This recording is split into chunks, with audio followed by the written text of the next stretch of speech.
দুইবারের বিশ্বকাপ জয়ী ব্রাজিলের কিংবদন্তি ফুটবলার কাফু বিশ্বাস করেন এবারই সময় আবারও বিশ্বকাপ ফুটবলের শীর্ষে উঠবে ব্রাজিল।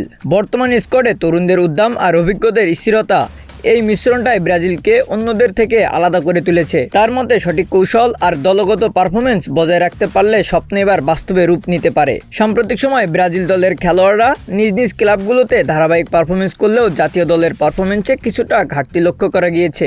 দলের একমাত্র ভরসার প্রতীক নেইমার জুনিয়রকে ছাড়াই হয়তোবা কার্লো আনচেলত্তি দল ঘোষণার চিন্তাভাবনা করছে। তবে ব্রাজিলের প্রেসিডেন্ট নেইমারকে দলে ভেড়ানোর জন্য ব্রাজিলের সদ্য দায়িত্ব পাওয়া কোচ কার্লো আনচেলত্তিকে বার্তা পাঠিয়েছেন। তবে স্কট ঘোষণার আগ পর্যন্ত সমর্থকদের শুধু আশায় বুক বাঁধতে হবে। অন্যদিকে বর্তমান সময়ের সেরা উইঙ্গারদের মধ্যে থাকা ভিনিসিয়াস জুনিয়রের পারফরমেন্স ক্লাব এবং জাতীয় দলের বস কার্লো আনচেলত্তি সন্তুষ্ট নাও থাকতে পারেন। গতকাল আলাপেসের বিপক্ষে ম্যাচের 50 মিনিটে গোল পেলেও শেষমেশ ইনজুরিতে মাঠ ছাড়েন তিনি। অন্যদিকে দলের তরুণ খেলোয়াড় এস্তেভাও ইনজুরি থেকে ধীরে ধীরে সেরে উঠছেন। তবে ক্লাবের ধারাবাহিক পারফরমেন্স করা এন্ড্রিক দলে থাকছেন কিনা তাও অনিশ্চিত। ব্রাজিল সমর্থকরা নতুন কোচের অধীনে ব্রাজিলকে নিয়ে আশায় বুক বাঁধছেন।